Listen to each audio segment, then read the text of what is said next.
Recording progress. All right, well, thank you for those who are here listening in to Democratizing CTAs through Operational Efficiencies and Contract Innovation. I am joined by Lika Bielen, who's the founder of Visual Contracting, as well as Kirsty Kaiser, Director, Equitable Partnerships Initiative at the Council on Health Research for Development, or CORED. Do you guys go by CORED? Is that easier? Fantastic. Yeah. So I want to kick off the conversation with a bit of background for those on the webinar. Me, Kirsty, and Lika have spent quite a bit of time together already, thinking through really the continued struggles clients have in site study startup, particularly related to clinical trial contracting.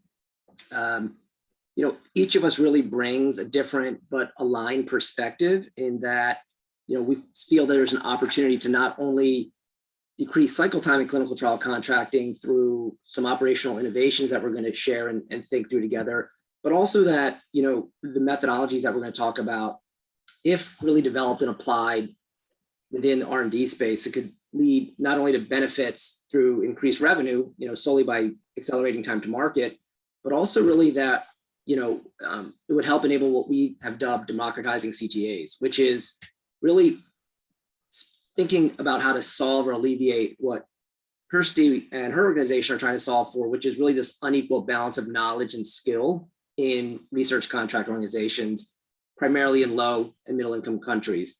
Their ability to both handle contract negotiations for collaborations with high income country institutions, and also reap the benefits of those collaborations if a therapy or drug or technology actually becomes marketable. So, to frame discussion, I really want to spend a few minutes on why I care. As the leader of Factor's life sciences practice, within the life sciences space, I have, as you guys know, a particular affinity to helping clients solve for, accelerating R&D contracts and contracting.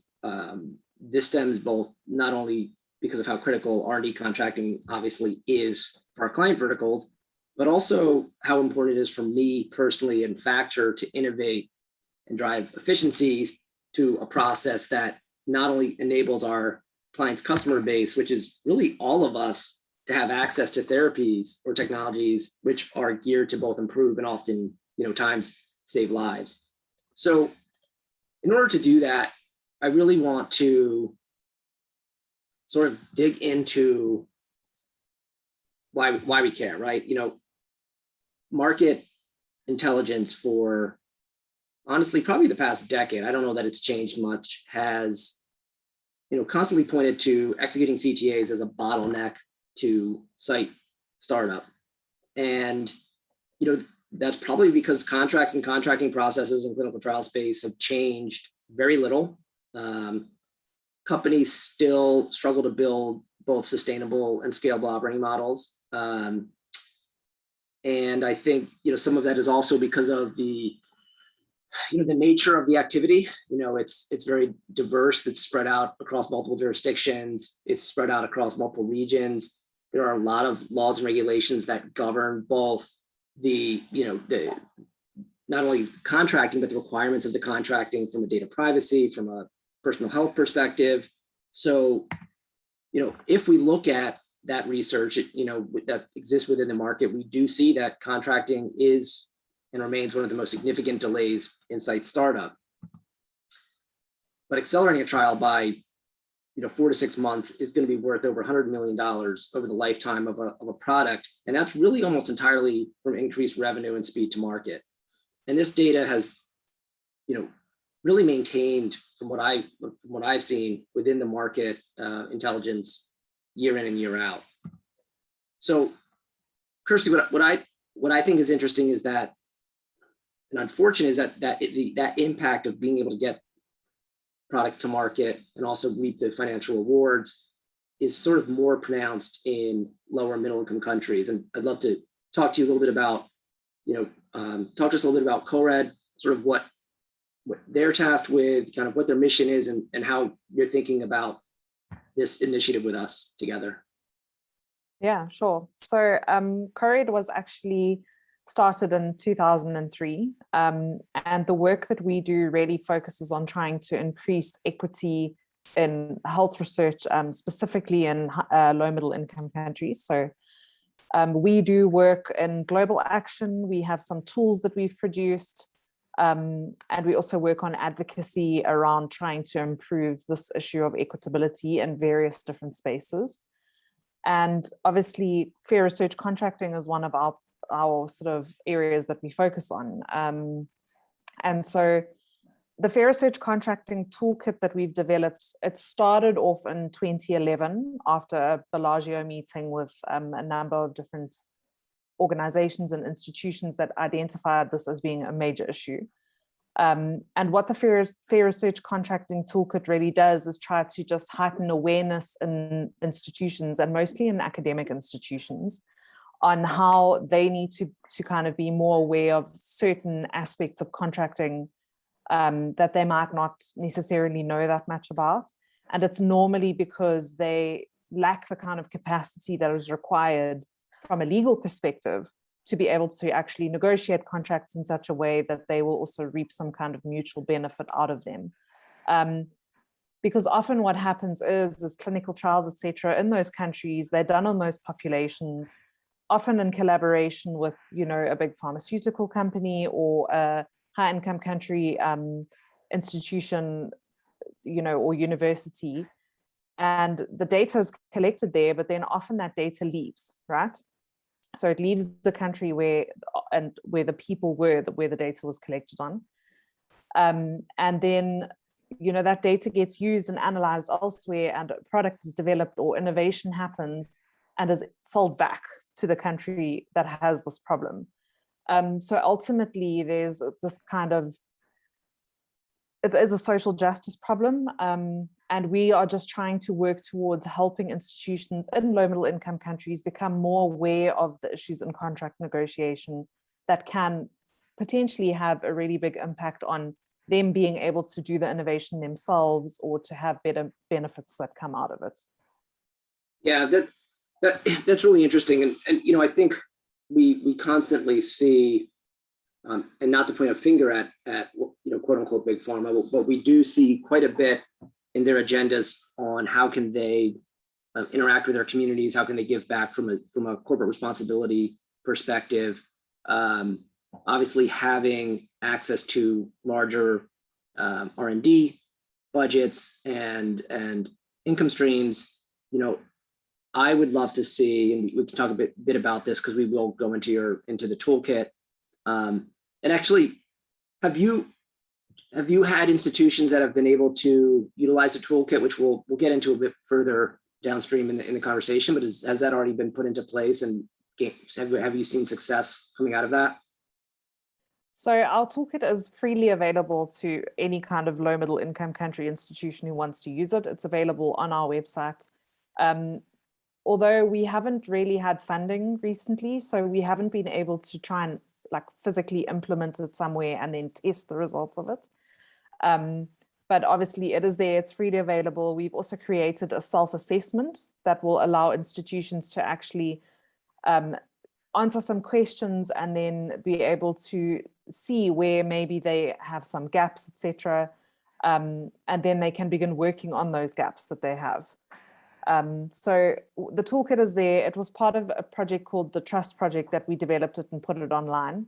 But since then, and that happened in 2017, we haven't had any further work that we've done on it. But we do believe that it is being used, because when we look at our Google Analytics, etc., for the website, we see that there is traffic on there from various African countries, etc. So people are aware of it, people are using it. And yeah, so we do think it is being used and it is making a difference, but we certainly could be trying to push it further if we had the resources to do that. Sure, funding, yeah, and Lika will talk about that a bit more as well, because when we talk about visual contracting, which I'm really excited to get to, kind of I don't want to say you saved the best for last, but we will move to that.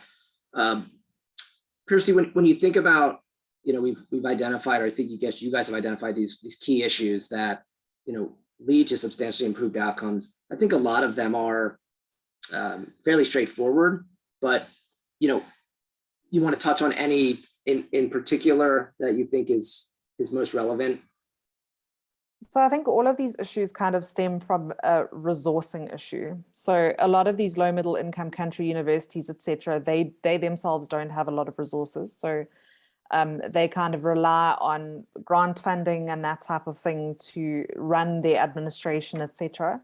And so that is why very often there might be like a research office, but they might not have somebody who is an expert in contracting for research particularly. I think that some of the biggest issues that come up are usually, or that are spoken about, are normally around things like data ownership and management and use. And then obviously IP rights, because that is where innovation would take place, and you could technically call it the business of research that happens.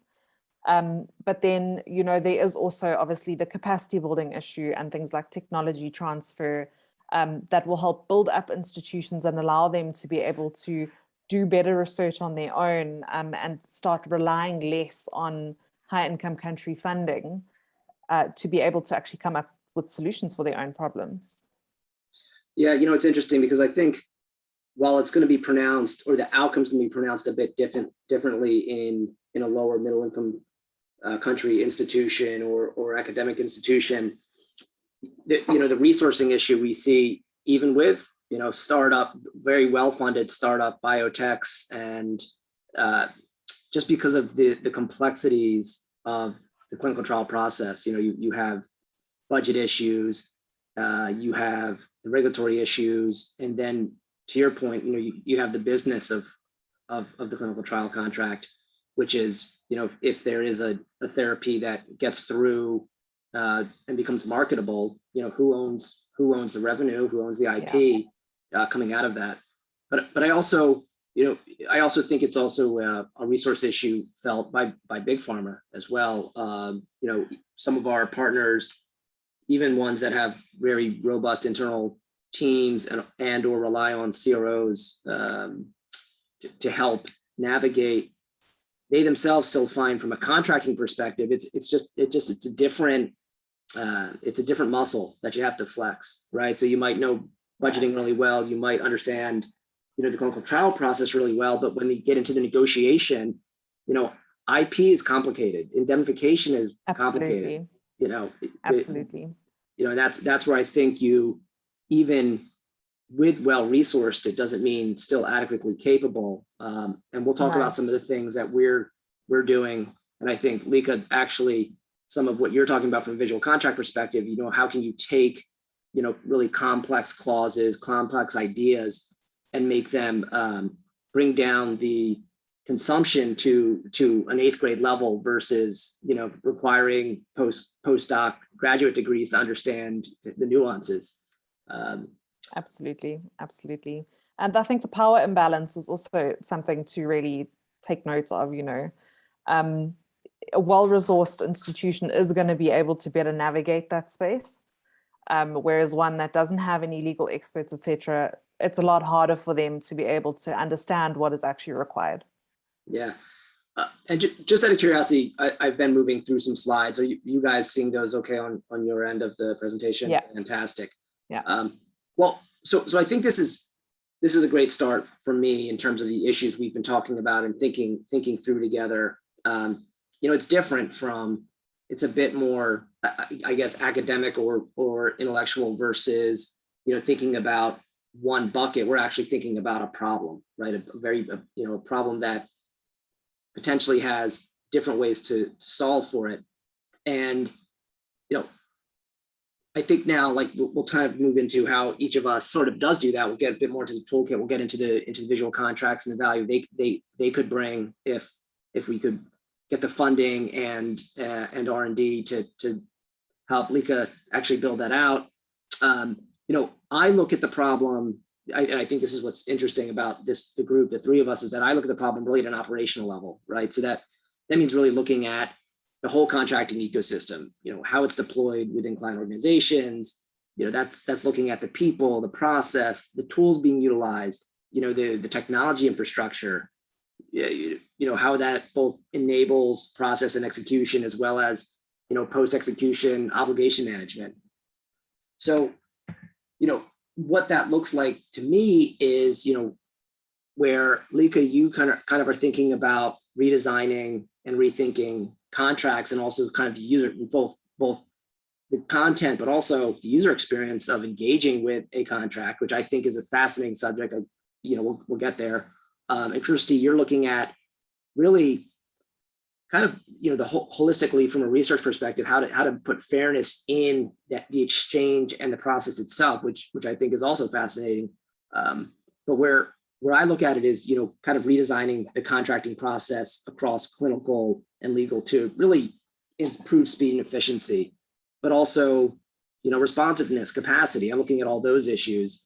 And this is, for Factor, for me, this is really things like creating and mapping, new standardized processes in the way that internal resources are interacting to get a contract in place, how they're interacting with institutions potentially, but also within their own teams, given how many different verticals between ClinOps, R&D, and legal are involved. But it also includes helping with capacity expansion. As we talked about, many of our clients' clinical teams and legal are spread pretty thin. And then on the institution side, you have the same result where you have, one individual or a couple individuals wearing multiple hats, and it's really hard to have expertise within all of those different areas. Especially in non-US jurisdictions, we're seeing more and more, that as an issue. But it also includes things like enhanced tooling, like, playbook development, process and template creation and harmonization globally. And we're even looking at, we're even looking at doing it by, region by region. And in some institutions or some instances at the institution level, because, we've identified even within certain regions or certain countries, there are institutions that are just more difficult, create longer cycle times through contract negotiation. Some of it has cultural implications. Some of it is because of regional and local laws and regulations coming out of their national health institutions. But, we're matching all of those kind of operational improvements to, the roadmap of our company's growth, which it's also complicates their ability to get this contracts in place when you're expanding into, new regions with new language requirements and all of the other legal and regulatory hurdles. So, we've kind of, and all of that I'd love to get into more, but for time's sake, I really kind of want to move back over to what you talked about earlier, which is this, toolkit and how you're thinking about implementing it in lower and middle income countries. So Kirsty, I'd love a little bit of your insight there. Yeah. So our toolkit was basically developed, like I said, to create better awareness within institutions about the kinds of issues that they need to be thinking about when they enter into research contracts with partners.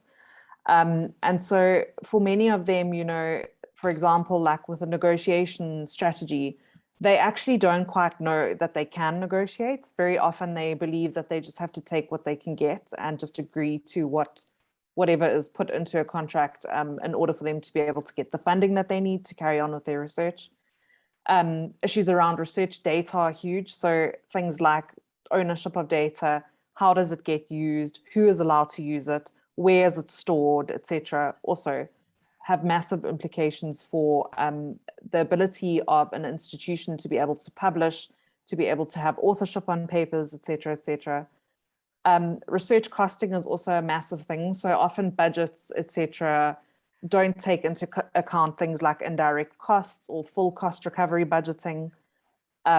Around contracting itself, like I said, the legal expertise is something that is very often missing in sort of very low resourced institutions.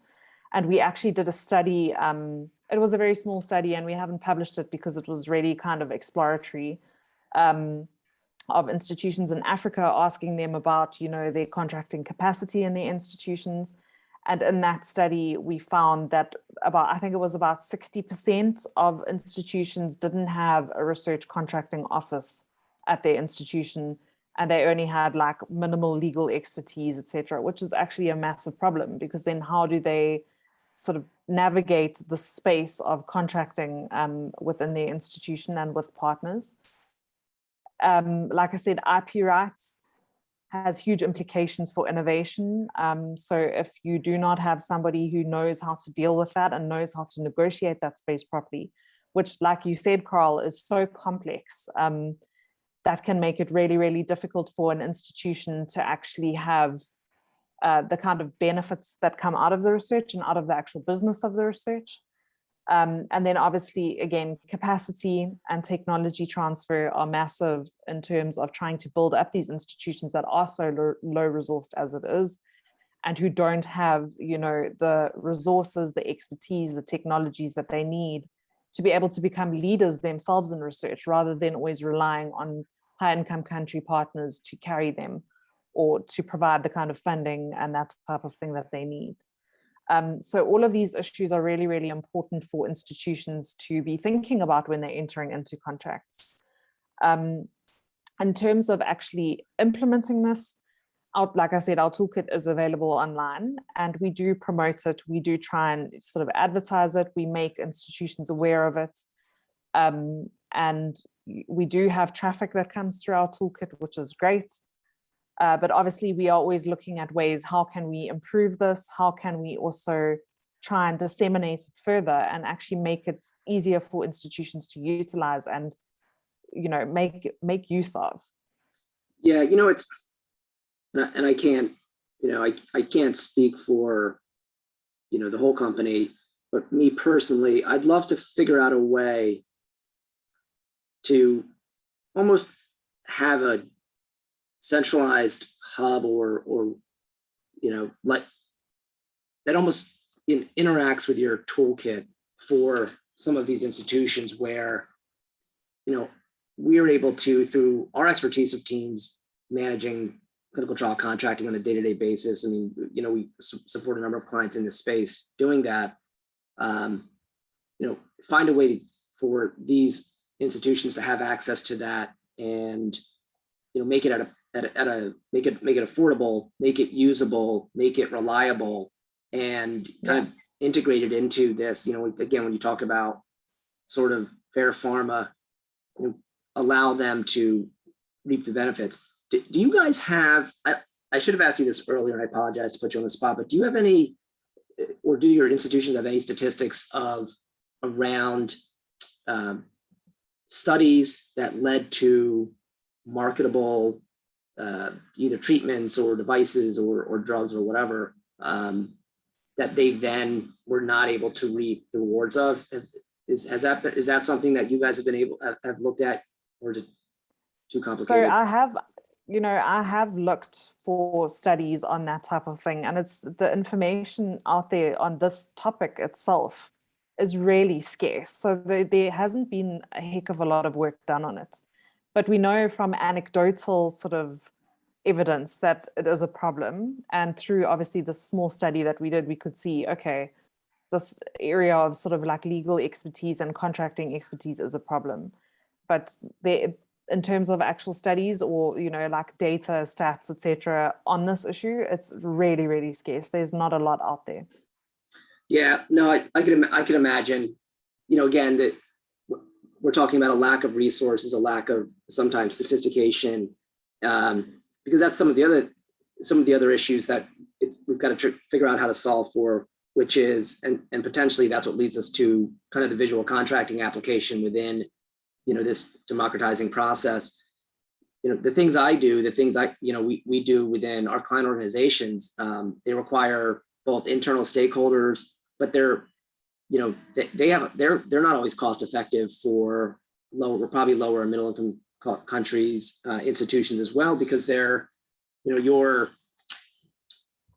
they're trying to maintain the day to day, and some of these are pretty beefy initiatives that require both a lot of stakeholder input, but also, you know, time and effort, and that requires internal resources that also potentially have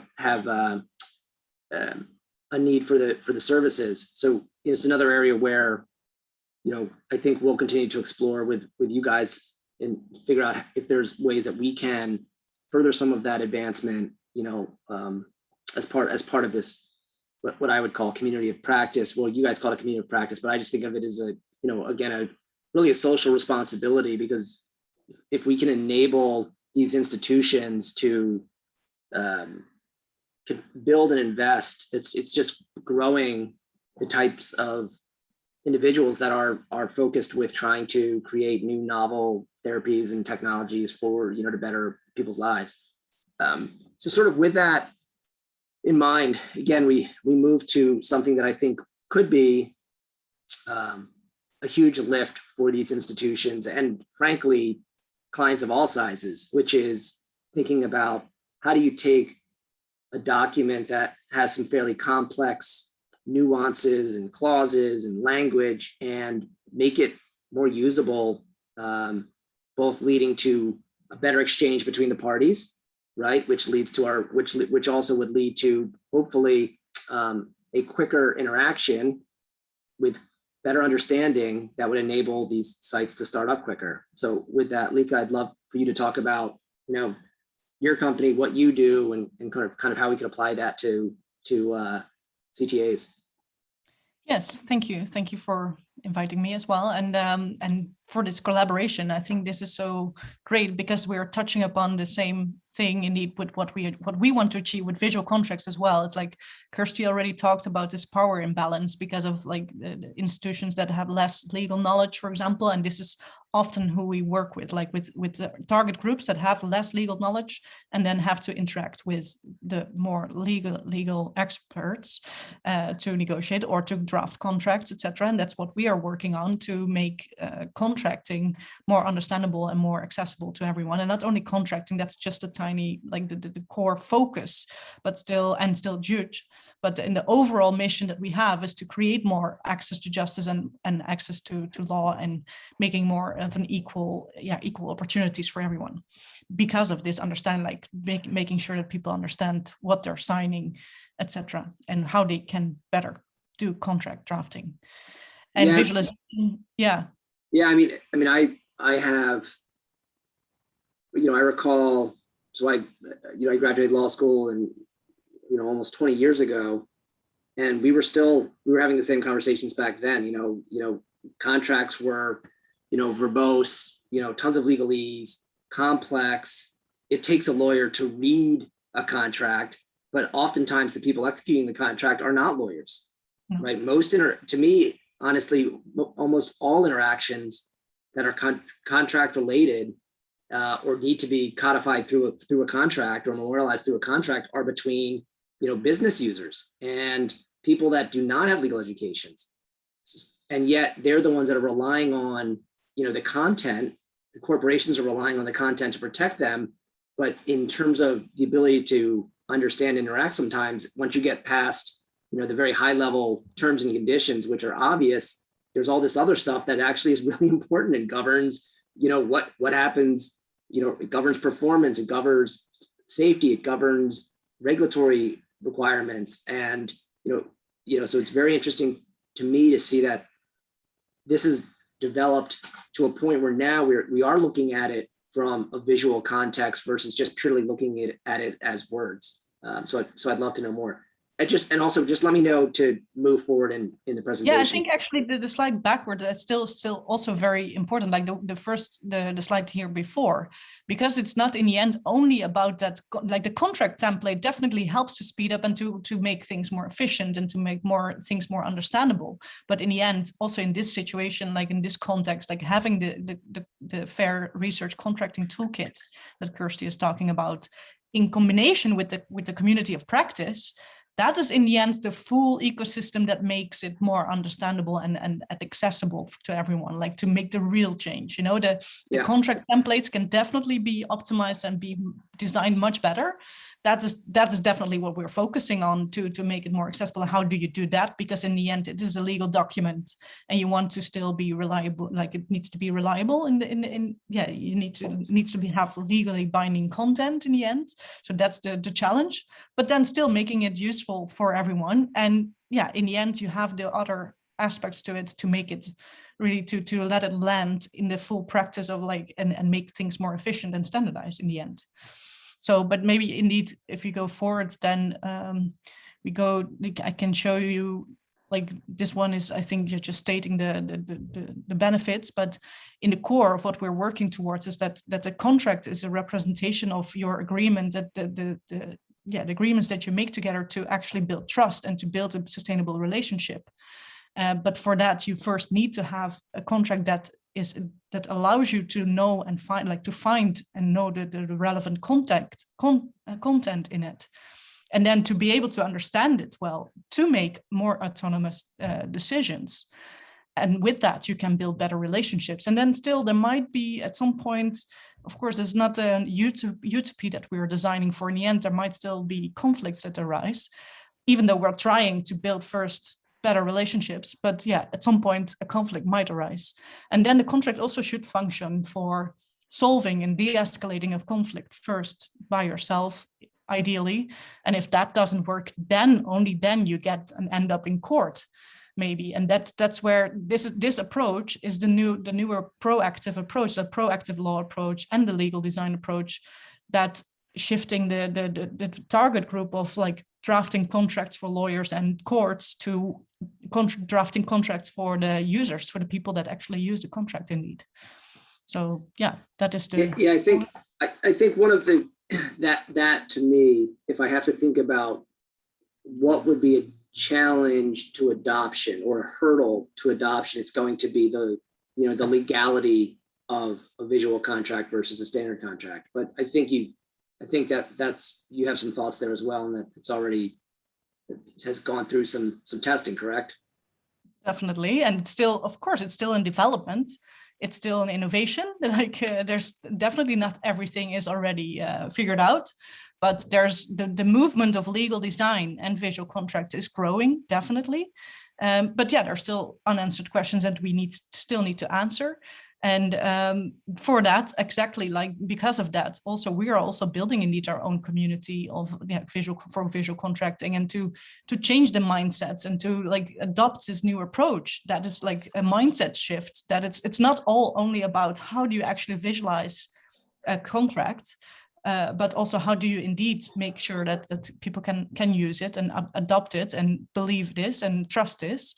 Yeah, that's part of the innovation, and that's why we're also doing all the training around legal design thinking and visual contract drafting, and connecting people with the different mindsets, more or less. And that's why also I think our collaboration over here is the core of what we're like for legal design, like collaborating cross-disciplinary, working towards a similar goal. Yeah. Yeah, I was going to ask you that in terms of, talk about legal design thinking, like that's, I'm guessing, a concept that is foreign to a lot of people that would listen in on this webinar, but also, to your point, this year's World Commerce and Contracting, which I believe was, the old ICCM, or, the big contracting forum, I was very pleased to see had a session on visual contracting as well. I know they think about it strongly as well. So, again, to your point, it's becoming this community. It's becoming something that is not just in R&D, but is actually something that could become get into the market and become a realization, and that's exciting. But talk to us about like I love what you did for. This is one of the biggest, like the main showcases that is indeed also being used. Like then ICCM, it won in the ICCM Innovation and Excellence Award in 2019. Together with Astrid Koolmeijer, I facilitated this session, or this whole contract design process together for Airbus Defence and Space, where we really we're working together with procurement and with engineers and with UX designers and with startups themselves, in order to reach to this final design, where you see like we did use visualization in it, but there's also still text, definitely, plain legal language involved, that we worked on together in co-creation. But we went through several iterations in order to get there and to test this with the startups, but also internally, of course, like how can we internally operate this contract? That it needs to work, of course, from both ends in the end. So that is definitely like looking into the user perspective. It's involving all different perspectives. Yeah. And when you're doing this, you're talk to me about like your team composition, because obviously there's a couple different concepts, or there's different both educational backgrounds and also industry backgrounds that you're bringing to bear here, along with legal expertise. So what is the sort of that team look like when you launch one of these efforts? So we did have, like, from the Airbus side, indeed, as I said, like the procurement and legal and like the engineers as well, and a few designers on board from Airbus. But we also did do upfront, we did do interviews with startups, and we used that type of information. We also actually did organize a session with a startup with several startups involved in a co-creation to start with seeing like what are the actual needs for the startups. And that's actually also where we found like that the startups were in need of more information than we thought ourselves, because we also considered to just get rid of the whole NDA, for example. But that was maybe too much, because the startups also feel a need for, like, we want some security, we want to know what data do we share with Airbus in this case, and where does it go, so that's something to, we figured that out, that that they did need more information than we originally thought. And that is really done, like that the research part and the interacting with the actual users, that is the part where it is so important in this process to come up with a more accessible design, an understandable design. And then, what I like about this is, although NDAs are utilized, tens, hundreds of thousands of times in so many different formats, typically, and hopefully for most of our clients with little negotiation, but it absolutely occurs. So it's a great starting point. It's a contract that every organization utilizes, as part of their daily practice.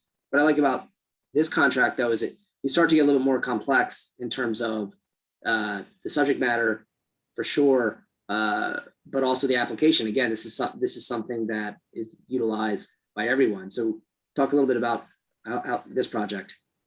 So this project is for CSU, which is a cleaning company in the Netherlands, one of the biggest cleaning companies in the Netherlands. They have around 15,000 employees with over 130 different nationalities. So it's highly diverse, obviously, because of this type of work. And there's a lot of low literacy levels among the employees. Because of course they come often from a different country, they don't necessarily speak Dutch, or for different reasons they have a lower literacy level. So then dealing indeed with the employment contract that they get, and then this is standardized, like there's a lot of also collective agreement behind it because of in the cleaning sector. So that is something that is part of the contract as well. But just dealing with this contract in itself that is being presented, and they need to sign it off. And on the left you see the original document, which had 4 pages, but then with the type font 6 points. So how that to really go through that and then sign, that's quite a big thing for if you don't speak legal, more or less, or Dutch at all. So that's where we looked into this, and why the case is so obvious to redesign it to a more visualized employment contract. And so you see on the left, like there were 4 pages, was about 300 words in the original document. And this on the right side, the design, it's only the summary page. But so the original or the new contract will have about 1,100 words. So we went from 3,800 to 1,100 words. It does have more pages, but in the end, so it doesn't have 4 pages in the end, but you see that the visualization to convey something more in an accessible and understandable and engaging way, it does also need some sort of white space, and the visual takes up space. But if you see how fast the people go through it, and also being empowered, like with the user testing, we did some prototype testing, and we're still working on this project. So it's not yet implemented. We're almost there. But during the prototype testing, we also saw that people really explained, like, normally they would get help from family members, and they were now saying, like, with this contract, I can actually read it by myself. So yeah, if that's not legal empowerment, then I don't know anymore. But and what we are also going to measure later, like when it's being implemented, is like, of course, what are the further effects of what people then can do with that? Because it's, in the first place, understanding your contract, but then how are you actually being empowered? Yeah, that's fantastic. So, we're kind of at the end of the presentation, but I think it's what would be useful is to think about kind of what's next, right? Or what do we think's next? I mean, we have collaborated a bit on thinking through sort of what our three companies bring together, or what our three sort of strengths are. But to me, it seems like, it's always a question of this is R&D, this is innovation, and that requires some type of funding, obviously. And that funding is something that, we need to think about. How do we go to the market and introduce this concept. I mean, this is a start, right? This is exactly why we wanted to do this webinar, share sort of how we've been thinking about this issue, dial in a little bit more for me, it's dialing a little bit more around the clinical trial contracting contract, but also there's plenty of other R&D related contracts that are part of the process that probably also lend themselves as even better candidates to start with and build to a CTA. I mean, there's also site agreements. Obviously, there are the confidentiality agreements related to the R&D process as well. So that could be a good place to start, because I mean, for me, it's how do we enable, how do we increase speed and velocity? How do we enable fairness? How do we get involved in again this sort of R&D community, which is not just deep pockets and big companies, but also institutions that have great ideas and should reap the rewards and get the benefit of the invention. So it's kind of building all that together. But I'm so glad that you guys could spend time with me. Does anybody else have any kind of parting thoughts, or if not, we'll continue on our mission and try to figure out what's next. I don't have any further questions or points to convey. I think you have summarized everything very well, and I'm really excited to move forward with this collaboration, like this cross-disciplinary, and cross-organization collaboration, that can create a lot of impact. Fantastic. Yeah. All right, Kirsty. All right, Lika. Thank you so much, guys, and we'll keep going. Yeah, great. All Awesome. right, I'm going to stop recording.